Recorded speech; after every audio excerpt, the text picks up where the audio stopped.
Thanks to the support as a channel member, Tyler Huffman. Don't panic. Don't panic. After that start, we look like we're turning things around. This could still be the season after all.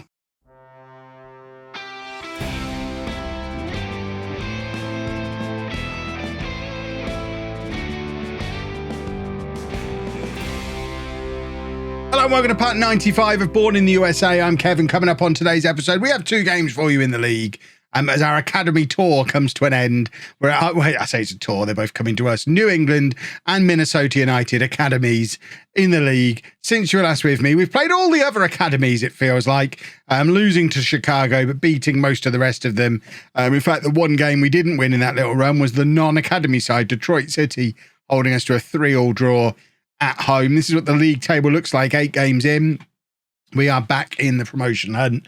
No, more because everyone else has been a little bit iffy as well, rather than us being particularly good. No one's really running away with it 8 games in.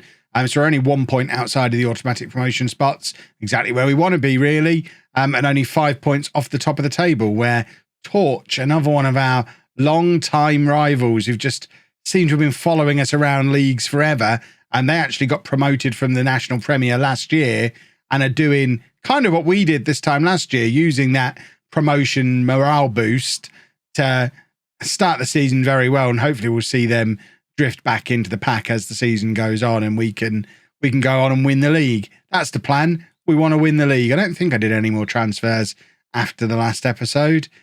He says I might well have done some. I think these were just deadline day. Head assistant manager, director of football, head of youth development man just kept offering me players to fill out the squad. And I was just like, yeah, whatever. If you want them, let's have them. We've not got many players. None of them are any good. I'll never play any of them. Let's not worry about them. But they came in on deadline day, and we won't worry about them ever again. So this is the team for the game against New England Academy. We've got Johnny Walker in goal, a back four of Sieber, Feliz, Martin and Vakulenko, Lindley and Claudivanio in midfield, Rodriguez and Garcia out wide, and then Robinson and Wright up front. Neither Takada nor Johnson in the team. Takada is away on international duty, so he has an excuse. He's now a Japanese international, don't you know? Johnson just, not the same man. Not yet the same man. So we're trying Robinson up front. He's played there a couple of times for us last year. This is going to be the first time he's played there this season. It would be Wright and Takada ordinarily, but we're going with Robinson up front. Just because I wanted to get Garcia back in the team, but I also wanted to have Robinson in the team. So we'll drop Johnson. He'll be fine. He was rested at the start of the season when we didn't play him. Now he is dropped. He needs to force his way back into the team. Really, he's got to have his eyes on Wright and forcing his way in there. Wright and Johnson doesn't really work. We've tried it a couple of times. We've tried both of them in that target man role. The option is there to do like an advanced forward poacher combo, but I don't really like doing that. I like to have strikers who are doing slightly different jobs for me. I like one really on the shoulder of the last defender, one dropping a little bit deeper, whether that's a big guy for flick-ons or a little guy for through balls. I don't really want two guys just stood up there on their own. You'll know, if you've been watching the channel for a long time, you'll know how rare traditionally 2 striker formations are for me. It's only really on FM21 where I've started using them more regularly, because it's kind of been the thing in FM21, hasn't it? 2 striker formations. Even then, I don't like to play 2 out-and-out strikers. I very much have my 1 striker and my 1 guy who's effectively my attacking midfielder.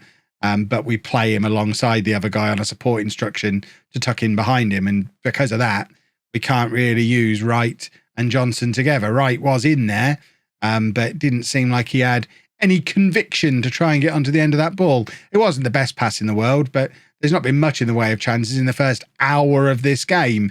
Very light on highlights. So it would have been nice to see him run at that a little bit. He should have felt, I don't know, there's been a lot of highlights in this game. Maybe I'll chase after that one a little bit more passionately. Rodriguez now with the chance to cross from left. Both Sieber and Rodriguez have hit their cross into the first man there. Got to do better. He's got another chance to do it, Sieber. Instead, cuts it back to Claudivanio, plays it back into Sieber, who's surely going to get the crossover this time. He does. Robinson nods down to Rodriguez, and Chris Rodriguez has his first goal for the club. And there's Robinson playing as a target man for you.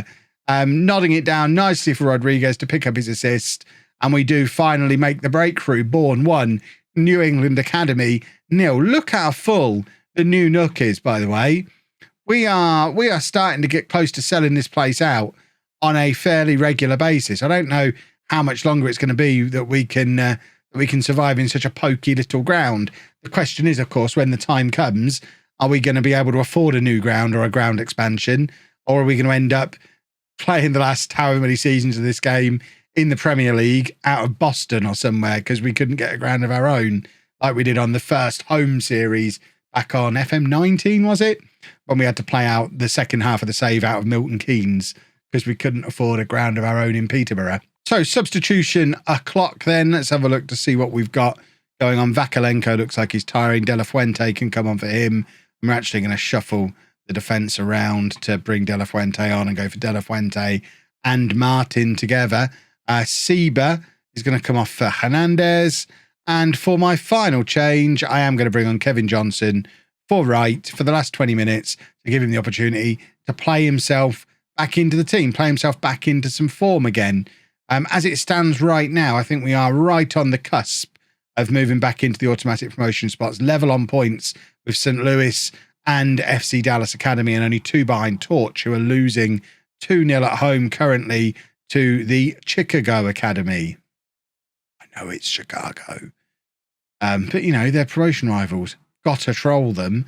Right, Robinson. Coming, see, that's what I mean about the second striker. Coming nice and deep like that. And Lindsay with a lovely ball over the top. Rodriguez is miles forward and grabs his second goal for the club. Easy as you like. It was a beautiful pass from Lindley in midfield. I called him Lindsay, I think.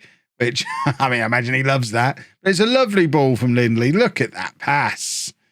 And it's not only Rodriguez who's over. Kevin Johnson's there next to him as well. Either one of them could have gotten the end of that pass. But it landed on a sixpence. And it's a beautiful finish from Rodriguez, who's looked dangerous today. And we have played pretty well in this match. Garcia now playing it forward to Robinson as we look to add a third that will probably flatter us a little bit. And Rodriguez looking for his hat-trick, and I think he's hit the post. He might never get a better opportunity to score a hat-trick in a Bourne shirt. That was on a plate for him. Right, Hernandez is fouled, and I think that's probably going to be that. We don't need to see any more of this highlight, referee. Come on now, you showed us loads of highlight in the first half. This is unnecessary at this point. We've got this game won. We'll take our 3 points, please. Johnson back to Rodriguez. This is some lovely passing from us. And now Hernandez looking for the cross for the third. It's a terrible cross. Garcia heads over to it, and that surely now is the full-time whistle. Referee, do you own a watch or a whistle? He owns both, and he just used them in combination with each other to declare the end of the football match. Right, who are we playing now? The last academy team of this run, isn't it? Let's try and get ourselves to the top of the league at the end of the episode. That'd be nice. Right, a few changes for the Minnesota United Academy game. Then De La Fuente and O'Rourke coming back in at the back.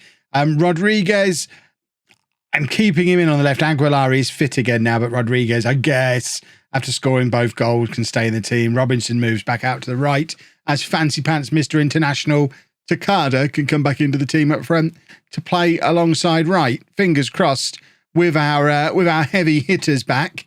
We should be better placed to go on and score a few goals in this game. I haven't actually looked how well Minnesota have been doing, but let's have a look. They're down in 7th place, only 1 point below us. So they'll probably fancy their chances as much as we fancy our chances. All these evil academy teams lurking around us. I just don't care for it. But we do have a highlight here. It's Vakalenko with the throw. Finds Robinson. Plays it across to Claudivanio, who has just scored a header from... That might have been outside of the area. We need to have a look at this from the other angle. I'm getting flashbacks to the year 2000 here. I'll explain why in a second.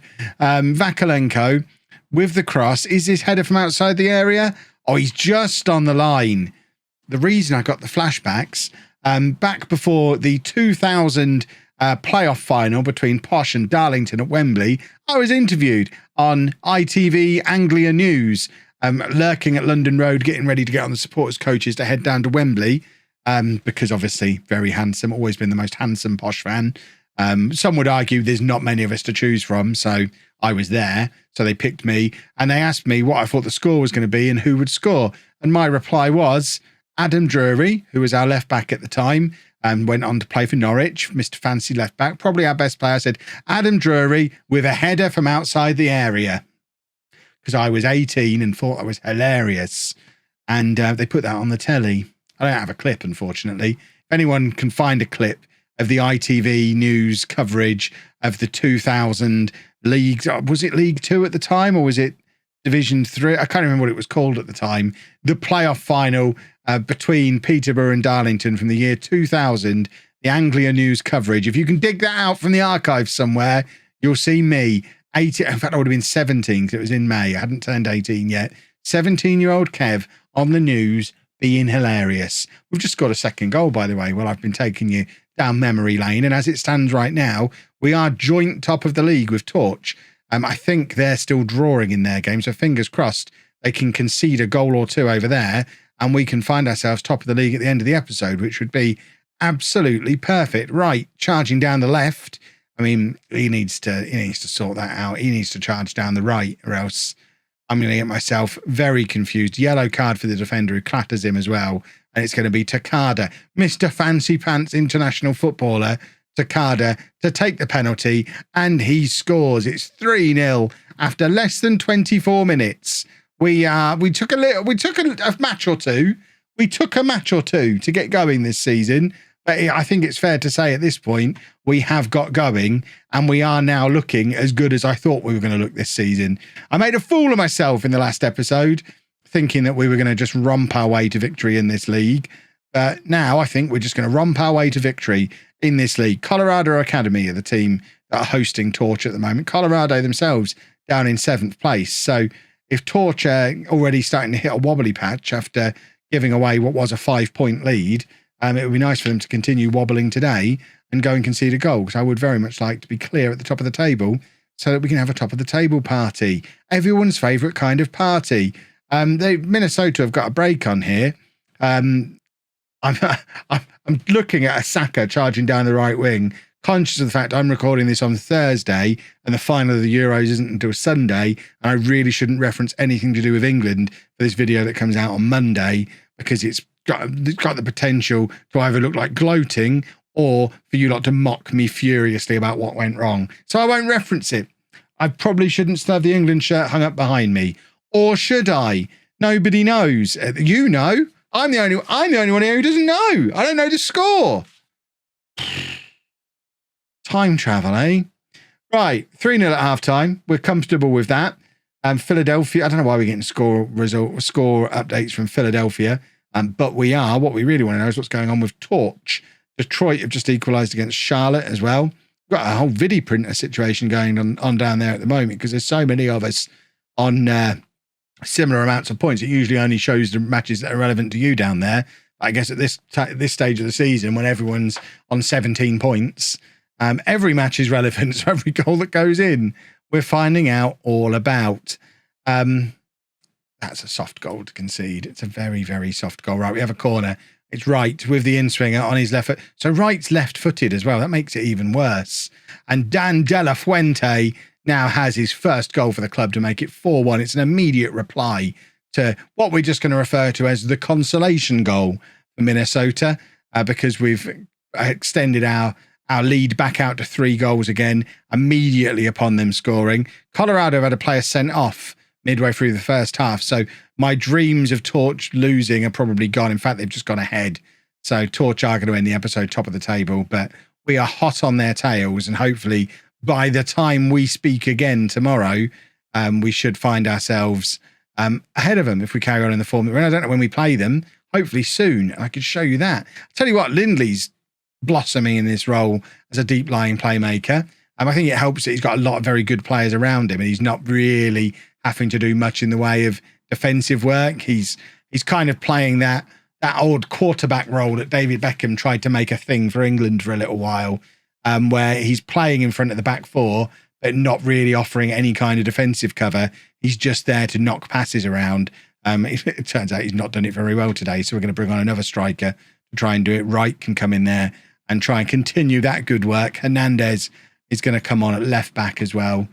But yeah, Lindley, I mean, he's got a decent pass on him. We've seen him today already knock a couple of decent balls over the top. So once he's mastered playing in central midfield, because he's still an attacking midfielder at the moment, but once he's mastered central midfield, I think there's probably some good things in his future. He's certainly a very good player on our good old star rating. Torch have scored 4 times now in this second half. They have absolutely gone for the jugular. But we've scored 4 goals of our own as well. And I think that should leave us second in the league. Let's have a little look at the league table when it eventually loads up. Come on, give me a league table. Are we at least in the automatic promotion spots? That's what we're looking for. I don't know why I got so excited. I'm just an excited man at the moment. I've already given you the context of why I'm excited. That should be okay. There you go, second in the league.